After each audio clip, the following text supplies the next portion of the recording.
We have gone through the intro. We've gone through the conflict with that they're at least the front end conflict, that they're pitting sides with each other about, I'm for Apollos, or I'm for Paul, or I'm from whoever. And then Paul launches. So Paul deals with that, and he discusses and breaks down some of their dysfunction in their patterns by looking at how they're living and fighting as people in the world live and fight with each other. And he's trying to name for them that part of following Christ, and for Paul, there's an imperative, as we can hear over and over again, that Christ is coming back very soon, and that you better get ready now, and it means life change, and that's because it's happening very soon. And so there was this just ever-present urgency for Paul. That's when he starts to lift up, as we heard in the last few chapters. You need to start having an eye that's different than the rest of the world. You need to not participate in the sexual sins. You need to not be taking each other to court. You need to be dealing with these things in a very different way. Now we're going to get into the second half of 1 Corinthians, and it starts in chapter 8. And it's going to revolve around freedom. And Paul has already named this ideal. It's an idea and an ideal, that when you are a follower of Christ, you are free from everything because you've been fully forgiven. So stop feeling guilt. Stop letting shame dictate how you live your life. On the other hand, because you are a follower of Christ, and Christ's passion leads us to a life of service, you're actually fully enslaved by Christ as well. So fully free, yet fully enslaved. Chapter 8, verse 1. The question keeps coming up regarding meat that has been offered up to an idol. Should you attend meals where such meat is served or not? Coming on in. It's Jay. Excellent. Welcome, Jay. We're just kicking off chapter 8 of 1 Corinthians. So I'm going to begin reading, and you can we're literally just starting. So welcome. The question keeps coming up regarding meat that has been offered up to an idol. Should you attend meals where such meat is served or not? We sometimes tend to think that we know all, we sometimes tend to think we know all we need to know to answer these kinds of questions. But sometimes our humble hearts can help us more than our proud minds. We never really know enough until we recognize that God alone knows it all. Some people say, quite rightly, that idols have no actual existence, that there's nothing to them, that there's no God other than our God, that no matter how many of these so-called gods are named and worshipped, they still don't add up to anything but a tall story. They say, again, quite rightly, that there is only one God, the Father, that everything comes from him, and that he wants us to live for him.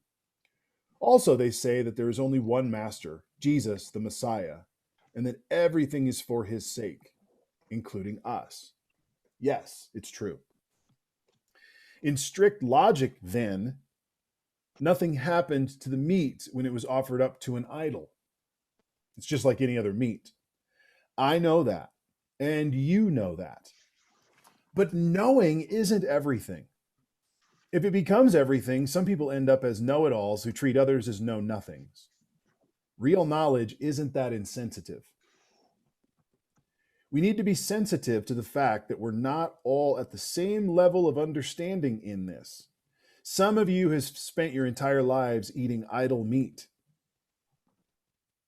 and are sure there's something bad in the meat that then becomes something bad inside of you. An imagination and conscience shaped under those conditions isn't going to change overnight.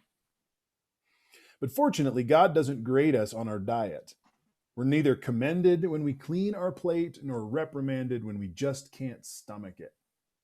But God does care when you use your freedom carelessly in a way that leads a fellow believer, still vulnerable to those old associations, to be thrown off track.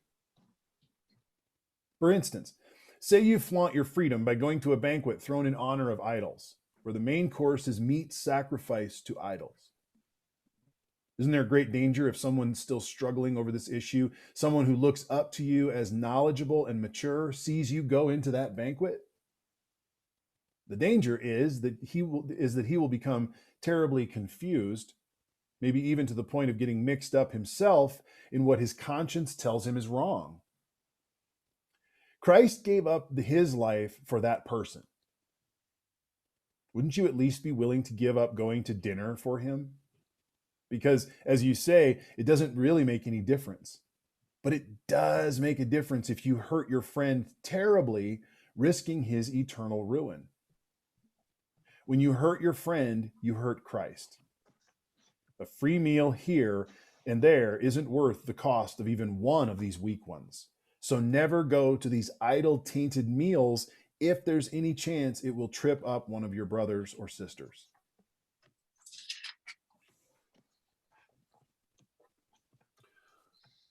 Do you want a little context on that? Do you have anything to say on that? Questions. Let's start with questions.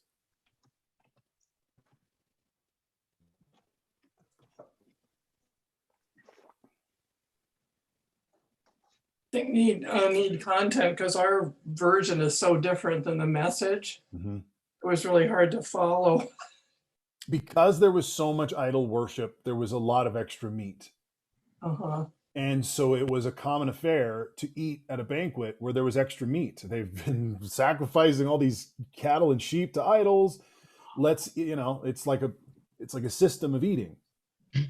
Now, as Paul is describing, if you're a new Christian and you're very worried about this and you're not very clear about what you believe, you might believe that those idol worship prayers take hold in that meat, and that meat somehow is superstitiously infected or bad, or has that, similarly to how we attribute the spirit to the body and blood through the bread and the wine, an idol to a god based on, here's this meat, may your spirit love and eat and abide in whatever the prayer is, incarnational prayers. May this meat appease this god, right? Paul's like, that God isn't real. Eat the meat. There's nothing in it. There's only one God. So he kind of clarifies that part of the theology as a veteran. But he then begins to hold up what? A different ideal. And the ideal is a weak believer as the most important person to keep in mind about your decision making on how you live your life. So yeah, it might be free and you might need the free meal or whatever, but if that free meal is getting in the way and causing him to be like, oh my gosh, are these Christians, or why do they still eat if you're going to cause a problem for this dude or dudette, then you're making a massive mistake.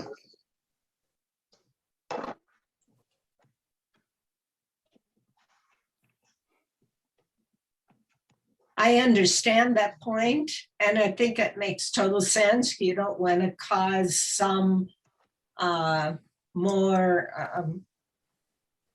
spiritually immature person to stumble, but then balanced with waste of good food. Mm-hmm. And, whether or not that was given to, like we would give it, excess from restaurants to food pantries. And I'll be right back. I got to shut this down. It's got to short down. I'll be right back.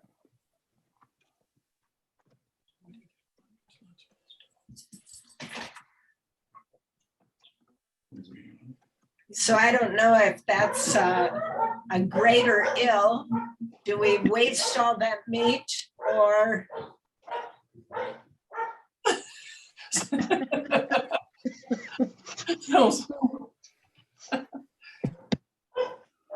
Food issues are one thing. I'm thinking about this in terms of the vaccine.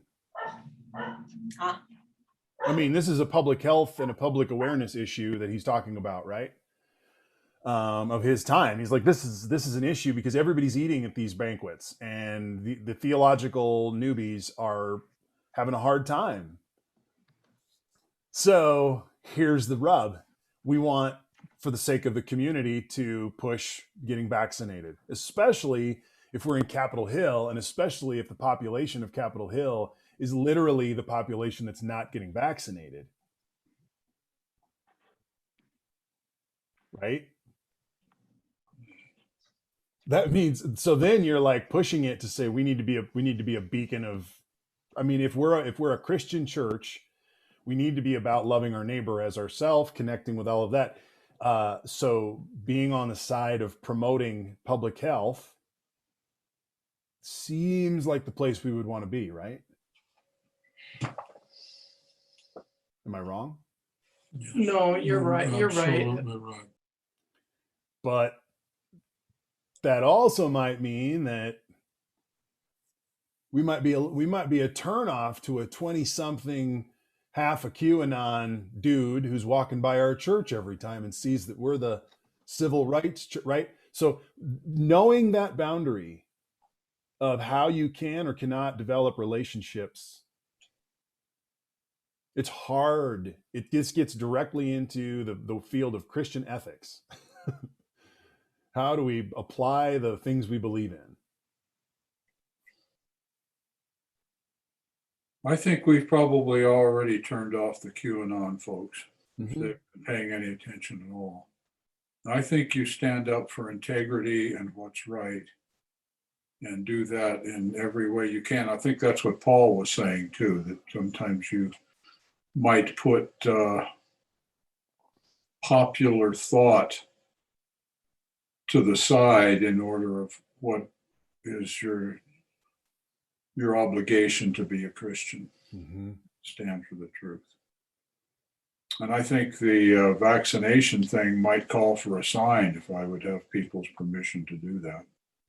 Part of why we're doing Service Sunday is because we need to fellowship and talk and we've all been so disparate over these. To me, it's going to feel a little bit like a fellowship discussion. And so, Frank, that's the kind of stuff I want to talk about a little bit on Sunday, because All I know that this Sunday, like I said, is going to be the first pancake. You know, nobody ever eats the first pancake, but you got to do it in order to make the rest of them.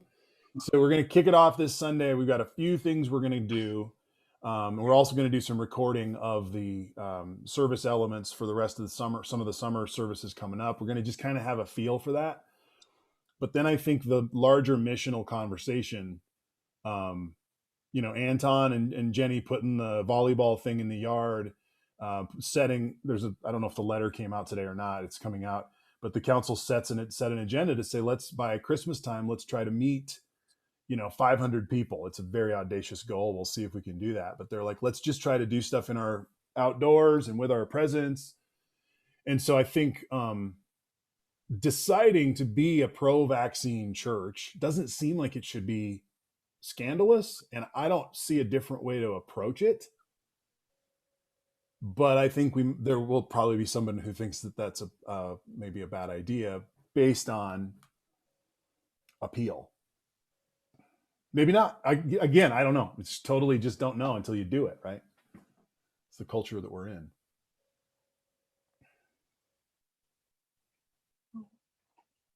So having been in public health all my life, it's been really interesting to see how the community reacts to other outbreaks of conditions. And CDC was really strong. Things were centralized. Everybody in every state had a really good structure. When things came up, it was implemented, it was tracked. The data was phenomenal in terms of down to the county, what had happened, what labs were done, what was produced. So I think part of it's been the scattered previous administration letting things fall apart with people that just didn't have the experience. And Denver was expert in TB. They called Denver docs to New York City to help them get organized. But we did run into trouble with food handlers we were doing required testing for food handlers. And the reason for that was because the folks in those jobs were primarily newly arrived refugees, immigrants, people from lower income communities that had no health care, had no way to pay for health care, and just weren't getting screened for a lot of conditions. And we actually found a lot of people and treated them for prevention, a lot of active cases that we treated. And then it went to the courts and they decided we were picking on the food industry. So, that kind of fell apart. It included even airplane food handlers, packing the meals and stuff. So when you're talking about that, public health authorities, Yeah, you're smacking in the face of capitalism yeah, every step of the way, yeah, right? Because if you had the if the public health had the authority to do right by the community without any regard, it would change how things are done. And capitalism is like, wait, that's my money machine. Don't be messing with that part. But then with HIV and TB, you could be detained and you could be put in isolation, whether you liked it or not, for a period of time because you were a threat to the community, and that law was okay and stayed. Why do you think that law stayed? Because there were so many society things and scares and fears, and people were kind of naturally run away from anyway if they were known to have had either of those conditions. But it also, Specifically HIV, why do you think that stopped? well, because of who got it, the people were ostracized that got it. They were not, really up and up folks. Well, it was sexualized. Yeah. It was brought into a decision Right. based around gay people getting Right. this thing. That's why the public health measures are like, boy, by God, we better have some public health on that. But when it's the golf course in the middle of Iowa and, 3/4 of the people haven't gotten COVID or haven't gotten, the vaccine, for some reason, we're not able to have the chutzpah to speak up to them, and especially young white guys. And of course, the folks with hemophilia. So there was empathy for the kids, but not for the gay people. And in other countries, TB was a really low class disease. Mm-hmm. A lot of the people that came from other countries, they really did not want to mention that. That was very low class thing to get. And a family had to be pretty poor to be considered. Now I want to push back on our response to this as well and go another step further. Sometimes I think we hear about stories of people in a situation, whether it's HIV in the 80s or homeless people now, whatever it is, and we hear these stories, and as a Christian response mechanism, our hearts immediately break. And I think that there's an immediate part of us that wants to serve the victim or be on the side of the victim. I don't think that's wrong. I'm just critiquing how we end up when Plinko chips fall down. Usually especially at our saviors, when we hear about someone who's in trouble or hurting or broken, our hearts break for them naturally. Am I right in that response? Fairly? Cool. And that's often the direction of behavior. Let's do something about it. Let's speak to this, whatever. There's a thing in here that is different than that in this chapter that is about proclamation. And there is a element to what Paul is arguing about how to be around this food that is, I just think it's important for us to see the different ways Paul's motivated. The first way Paul is motivated primarily is the hurting person so that they know Christ, right? That's, hey, we got that part down. But then there's this other element to the veterans of us who aren't on a shaky ground, who almost challenges us to go into those festivals and eat all the meat and be seen doing it because we can.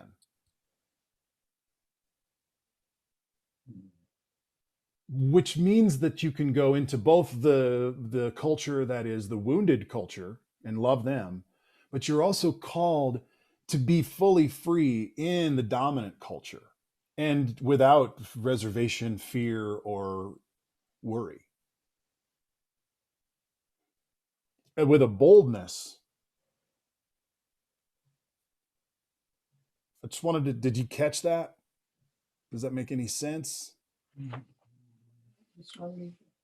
Yes, but I think if you're going to go in and do that, you need to declare that freedom rather than just be seen as a glutton. Yeah. You have to make it. When Bono was talking about doing the wells in Africa, they were he was getting shit from the rest of the band of U2 for hanging out with these dodgy politicians because we're a rock band. You don't sit with these guys. And what Bono said was, he goes, it's one thing to get to sit. He goes, it's another thing for them to get me out of the room. In other words, I'm going to use my privilege to be a disruption. Yes. That's the good trouble ethic. So I just lift that up, that this is some of where that's coming from in our Christian tradition, and that it's always important to check both sides of that, because if you just are doing dominant culture and then all of a sudden you become part of the hegemony and you're not helping. Easy to blame, hypocrite, kind of not helping. But if you recognize you're being a hypocrite while you're being a hypocrite for the sake of recognizing the forgiveness that hypocrites are given, that's a whole different way of witnessing. That's the kind of thing that led the assembly at our last assembly to walk to wherever it was in Milwaukee and demand change and go to, talking about systemic change and racial change and whatnot in the church. Like, people sometimes get up and start marching. And that's sometimes where that comes from. Think about the gun march, the gun violence march.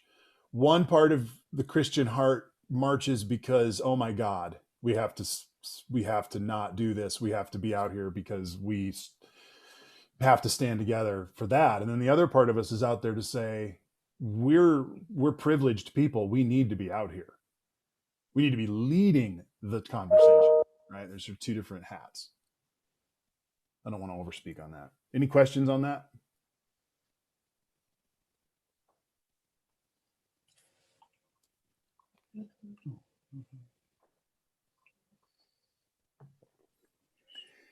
Chapter 9. And don't tell me that I have no authority to write like this. I'm perfectly free to do this. Isn't that obvious? Haven't I been given a job to do?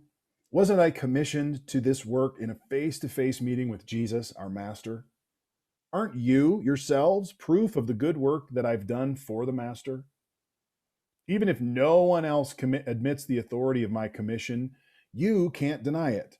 Why, my work with you is living proof of my authority. I'm not shy in standing up to my critics. We who are on missionary assignments for God have a right to decent accommodations. We have a right to support for us and our families. You don't seem to have raised questions with the other apostles and our master's brothers and Peter in these matters. So why me? Is it just Barnabas and I who've got to go it alone and pay our own way? Are soldiers self-employed? Are gardeners forbidden to eat vegetables from their own gardens? Don't dairy farmers get to drink their fill from the pail?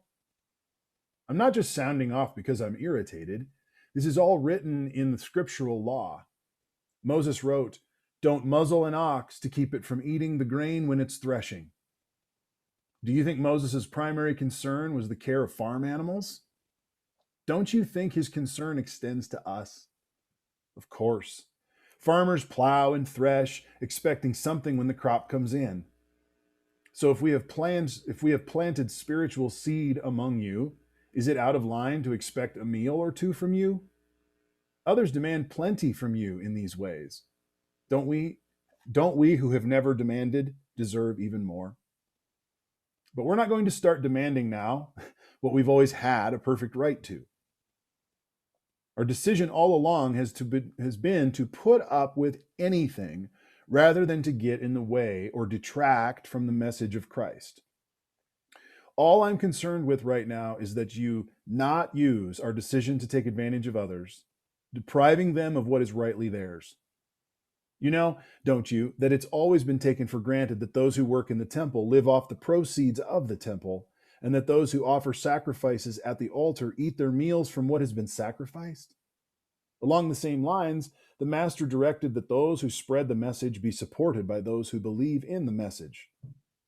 Still, I want to make clear that I've never gotten anything out of this for myself and that I'm not writing now to get something. I'd rather die than give anyone ammunition to discredit me or question my motives. If I proclaim the message, it's not to get something out of it for myself. I'm compelled to do it, and doomed if I don't. If this was my own idea of just another way to make a living, I'd expect some pay. But since it's not my idea, but something solemnly entrusted to me, why would I expect to get paid? So am I getting anything out of it? Yes, as a matter of fact, the pleasure of proclaiming the message at no cost to you. You don't even have to pay my expenses. Even though I'm free of the demands and expectations of everyone, I have voluntarily become a servant to any and all in order to teach a wide range of people. Religious, non-religious, meticulous moralists, loose living immoralists, the defeated, the demoralized, whoever. I didn't take on their way of life. I kept my bearings in Christ, but I entered their world and tried to experience things from their point of view. I've become just about every sort of servant that there is in attempts to lead those I meet to a God-saved life. I did all this because of the message. I didn't just want to talk about it. I wanted to be in on it. You've all been to the stadium and seen the athletes race. Everyone runs, one wins. Run to win. All good athletes train hard. They do it for a gold medal that tarnishes and fades. You're after one that is gold eternally. I don't know about you, but I'm running hard for the finish line. I'm giving it everything I've got. No lazy living for me. I'm staying alert and in top condition. I'm not going to get caught napping, telling everyone else all about it, and then missing out myself.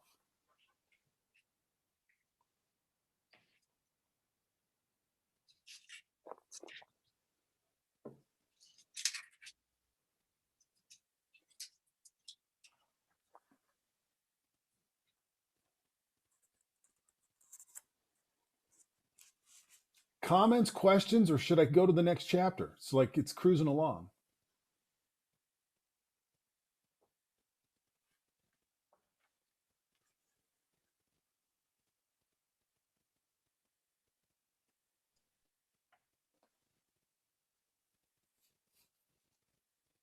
I just had kind of a literary question. Yep.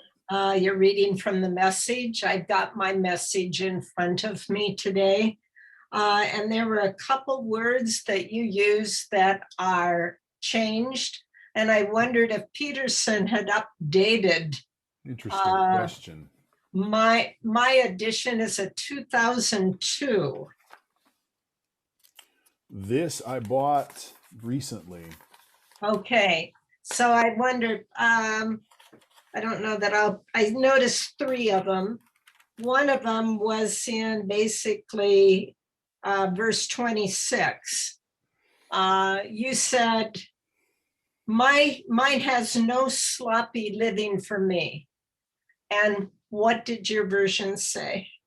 I don't know about you, but I'm running hard for the finish line. I'm giving it everything I've got. No lazy living for Yeah, me. and I've got sloppy living. Interesting. And there are a couple others, but I just wondered, just that he must have done an edited version. Yeah, I'm looking here. Oh, copyright 1993, 2002, and 2018.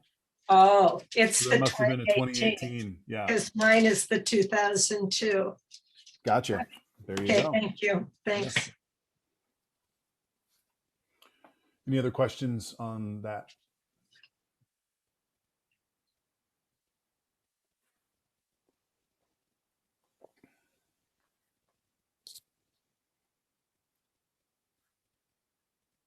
He's really putting the onus of work and long-standing responsibility upon the congregation to wake up in a way that they obviously hadn't to this time, of being a presence, of being a congregation of people that has a mission that they're all accountable to, and that accountability would lead them to seeing other responsibilities for Paul or for whoever else is leading them, to recognize there's a lot of work going on here, and it's just good stuff. And then the challenge towards the end of the chapter, where he really takes that congregational internal or introspection, and then he starts to sort of turn it again onto the individual. Hey, run the race to win it.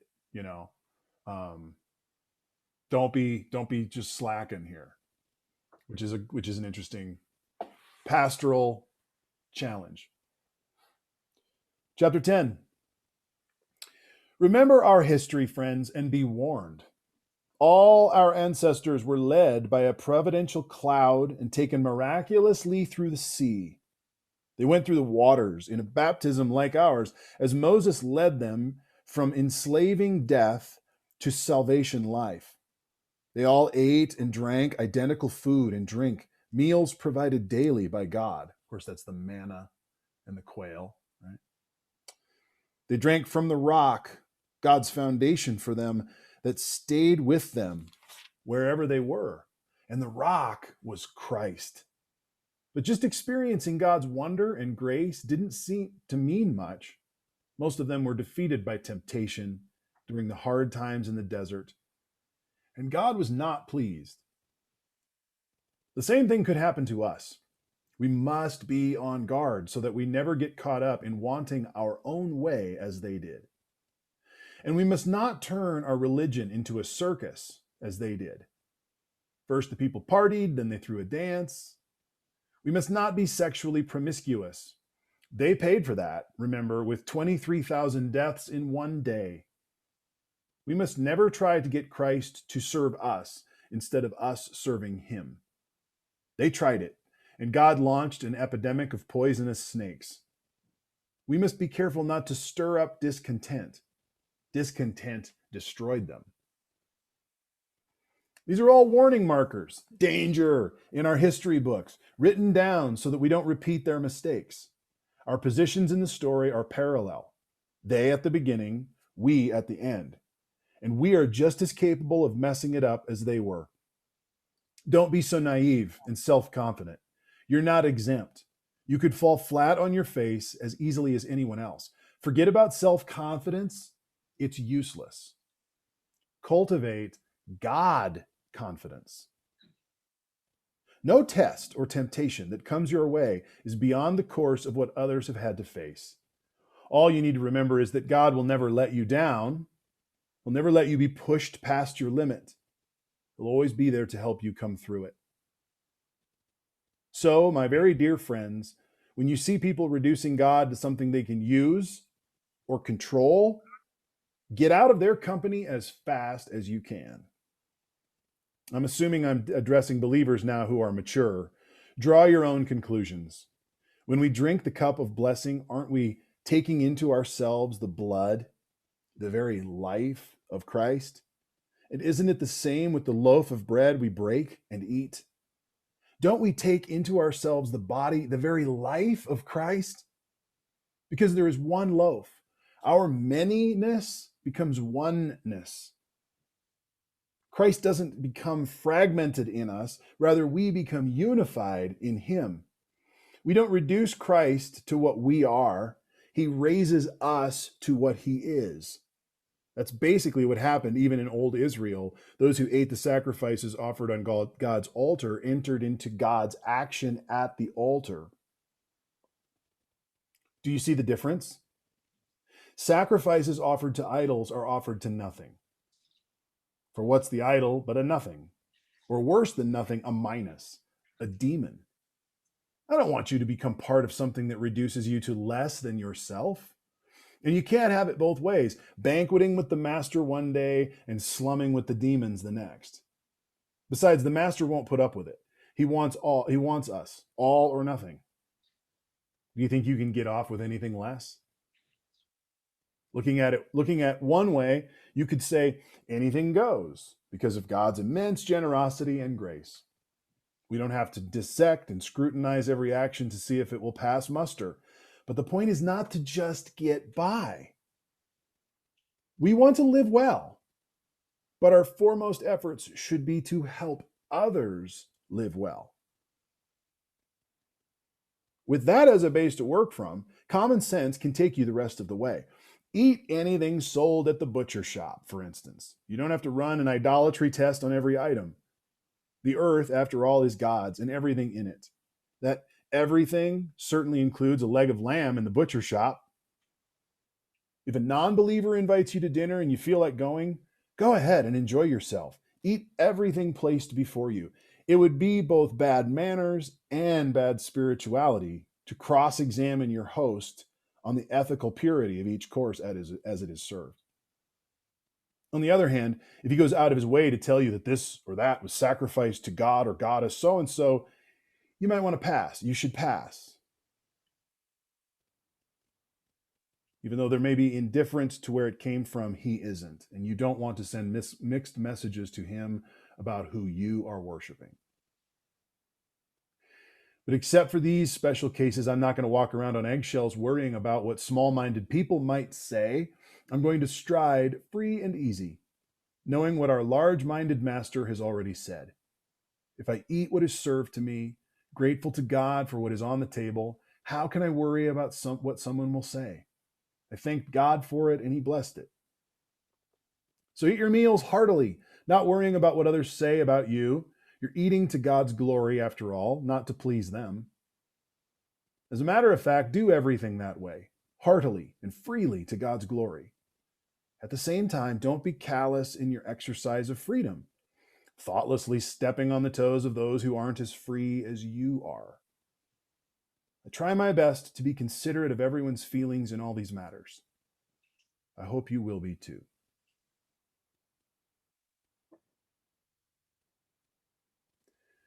And now we've moved to the current issue of the day, which is summarized in a sign that I feel would be really great to have at our church, but picking the fight. White supremacy is terrorism. And we are a white church. Yeah. And that ethical line is one that we have been working on in a few different ways in our recent history. I think we've moved a long ways as a congregation, but as you move a long ways as a congregation, what only happens? You learn that there's so much more to learn. You learn that there's so much more to examine and employ and to recognize and to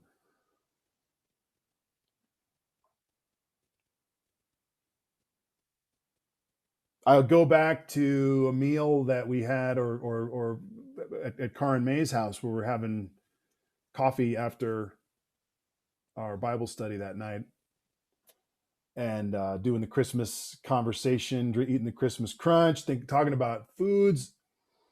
I think there was a time that my mom was there, and so we were in depth talking about Swedish and Norwegian and German foods.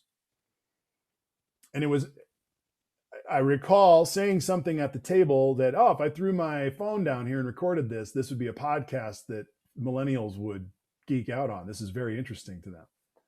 Because it was interesting. I mean, it was like, okay, this is wow. And then later in the conversation, Grace said something that was profound, and it all fits into this weird little mix that we're in here, where she was like, these are the things that used to keep us separated. The German foods and the Norwegian foods were kept to separate us, because she was in a community in Nebraska where she was the minority. How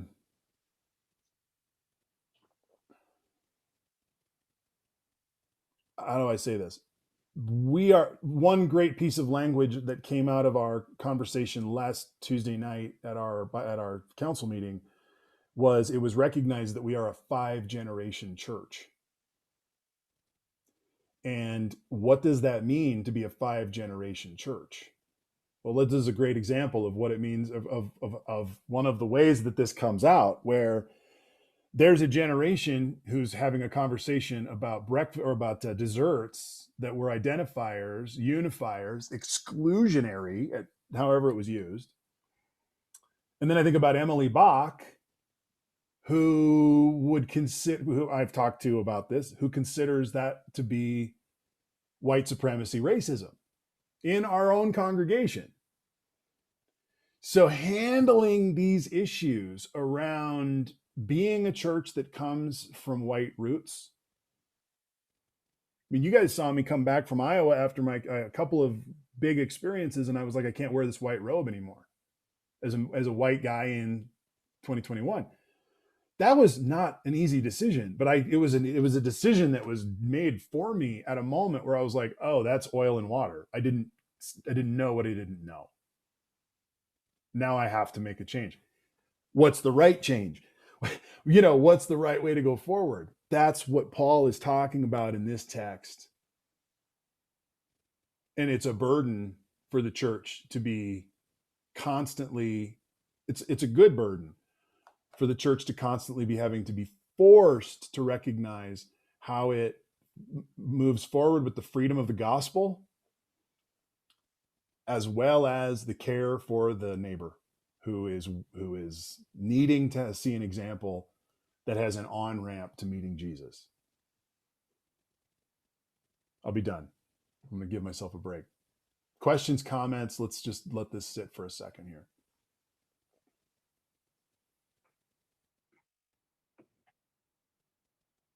You're all muted except for Linda. I hear and since I'm not, I'll talk.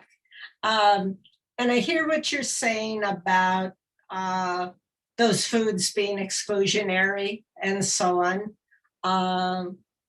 And we were in those ethnic possibilities, but it was the intent through many years to have a big potluck at church, and we called it the Festival of Nations, where everyone would bring a food from their ethnic background to share, and to also have a little sign as to who brought it, what it was, and maybe how it was celebrated.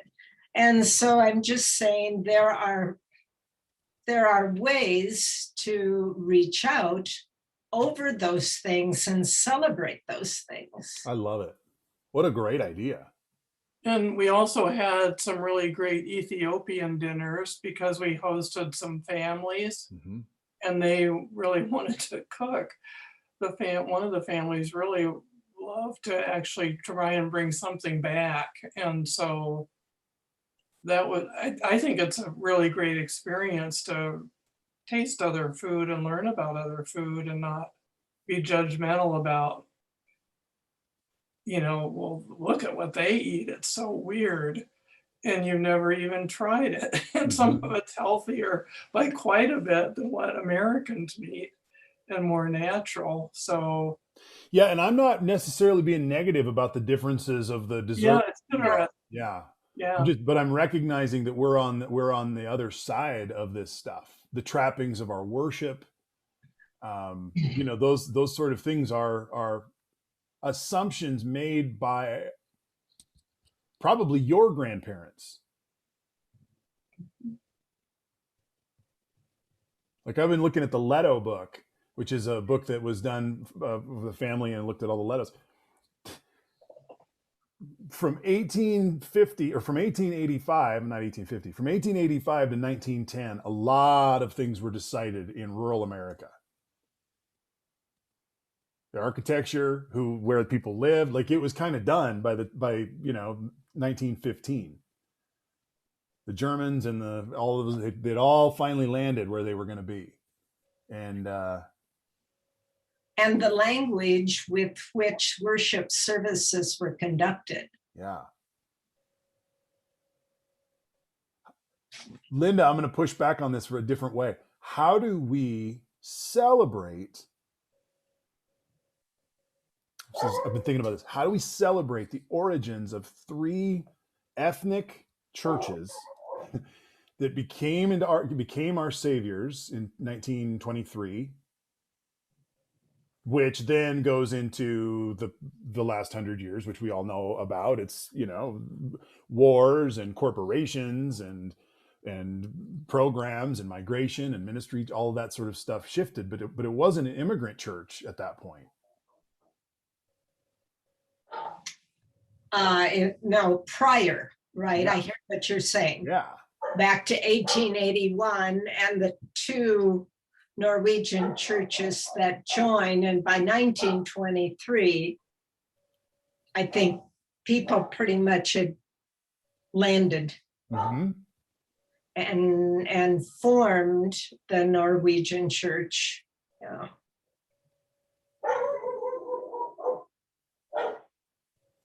Just interesting, because you got to know that history and accept and embrace that history, and also figure out ways to apply that to a multicultural world. Right. That's the bridge that I'm sort of thinking about. Well, and it was also true that when people would immigrate, maybe even after 1923, I don't remember exactly, but people came to the Denver area and seeking out ethnic churches. So if someone came of a Scandinavian background, especially Norwegian, they would search out what was then our saviors. Right. For a lot of really good reasons. Yeah, I mean, for comfort. Yeah.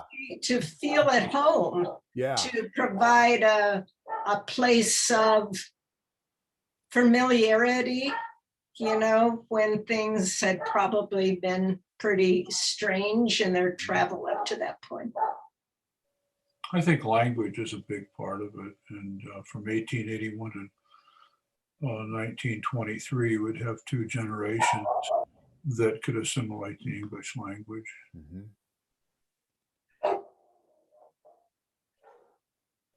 But so I'm just thinking about all of this background that literally just cracking this egg a little bit, but looking at that history that's important, and it's not an evil history. It's a rich history. Were there mistakes? Were there negative effects of that decision? Yes. And I think that's what we're now coming aware of. Recognizing, oh, wow, because of that, this happened and this happened and this happened. And so now, can we grow past it? How do we grow past it? I just think, but these questions were never even, I didn't know this. I mean, I can remember learning critical race theory in seminary, and it shook me, because I grew up with a father who would, because he would drive the family out into somewhere in South Dakota or Montana every summer. We would stand in some battlefield, and he would tell me about how Custer or some other asshole had killed all these people. But see, when you went through the 60s, Marty, we were just slammed with all this stuff, but we were college age by that time. But I mean, that was just, folks that don't get beyond their local place of growing up, maybe live in their community all their lives, do a little past high school. But I mean, when you go to a big university and you meet stuff that's happening with the war and with race and people getting assassinated, it's, you just have a whole different perspective thrown right at you, and you need to think about it. And you do meet other kids from all over the world. Mm-hmm. So, that whole process is kind of re-emerging in a more powerful way now, in a more persistent way. So that's hopeful, because it sort of went silent for a while Yep. with the 80s and Yep. turning into yuppies and stuff. Mm-hmm. Yeah. Money Mhm. can distract. Yep. Doing well can distract. Yes. And it certainly did. Yeah. Well, there are three things that you're going to get in trouble with, three concepts if you attack them in any way. And one, of course, is capitalism. The other is the concept of growth. We always have to be getting bigger and consuming more. And the third one is the military. You cannot get elected to a public office if you were to criticize any one of those concepts. And they tend to dominate our society.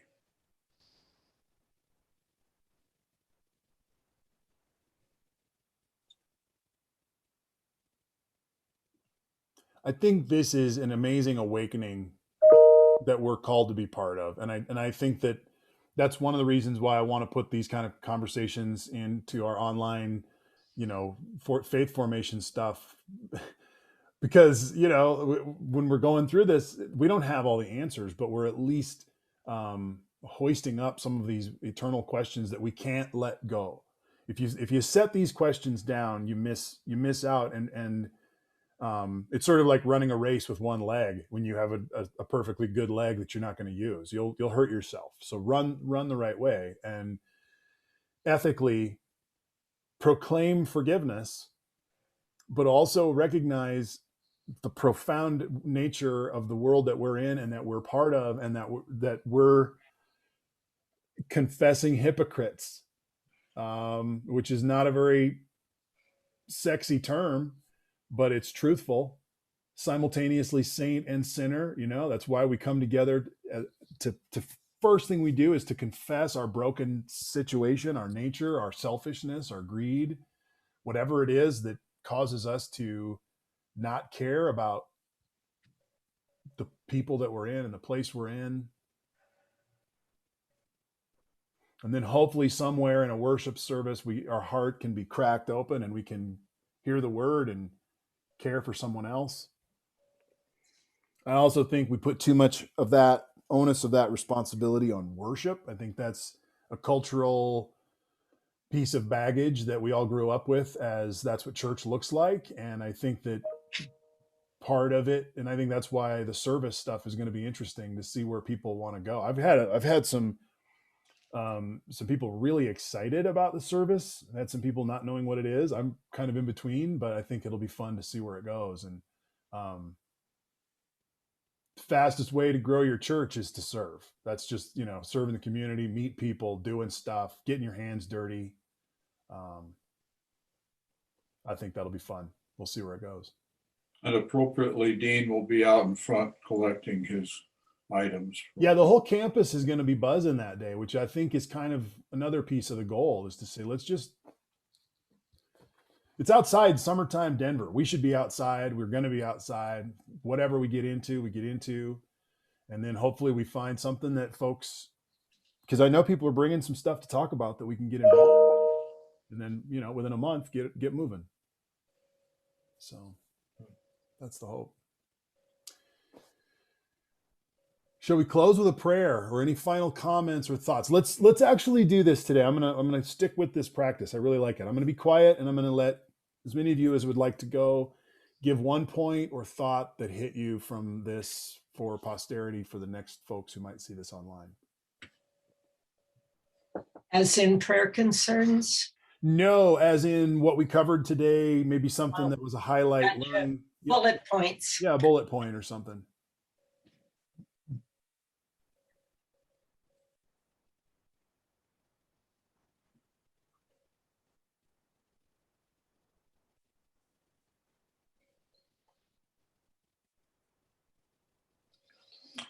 I would be thankful that somehow this message from Paul was written down and preserved for posterity. And that we get a really good impression of what he was thinking about at that time and the detail that he went into in order to express his thoughts. Yeah. There was just one line that stood out for me, that as Paul ministers to the Corinthians, he suggests that they follow his example because he has followed Christ's example. And the Corinthians were very fortunate to have such personal attention from Paul. And we owe Paul a great deal of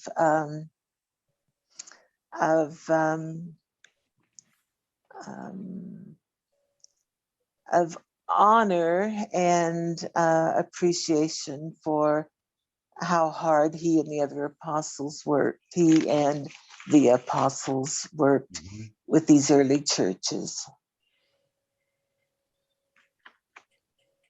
Yeah, you can sense the burden, you can sense the freight of what he's been doing. Yeah.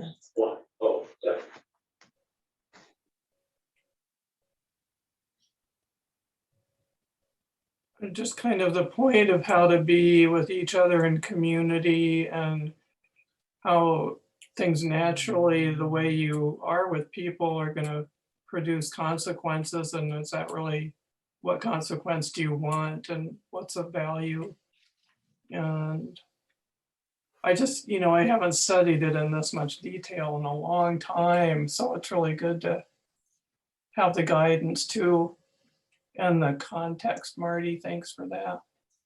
You bet. And another piece too, I was thinking about, this was something that I experienced when I owned the brewery, was that I did a lot of ministry at the brewery that did not turn into making members of churches. I did a lot of listening. I did a lot of serving. I did a lot of caring and witnessing, letting people see somebody give a shit, letting somebody literally watch someone who, as a pastor, I would talk about the things I was doing. Sometimes when I was there in front of customers, whatnot. You all do that too. And that's that difference between our work inside the church and our being as a follower outside in the world, and that there's some different fruit there. When I'm with you guys, we can go like he is with them. He's like, I could talk to you as adults. Boom, we can go right into it, move past 1,000 small conversations based on relationship of trust and experience. But when you're out in the world, when you're walking down the street, when you're having a cup of coffee somewhere, you're also witnessing, you're showing people how you live and who you are in the world. That's powerful. That's the most powerful stuff, right? Yeah, that's goes back to attraction rather than promotion. Where we lead by example, where somebody might say, gee, I want what you have. How do I get it?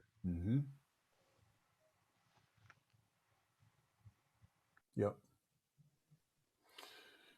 The Lord be with you. And also with you. Lord, we give you thanks for the call to be served by your grace and serve the world that we're in by being your grace.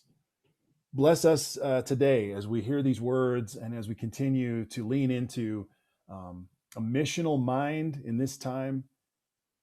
We give you thanks for our history, our foundation of scripture and theology, and also the curiosity to lean into what this means today and how we might invite others into this walk, and that we might learn how to walk with them in new and exciting ways. Bless us in this missional work.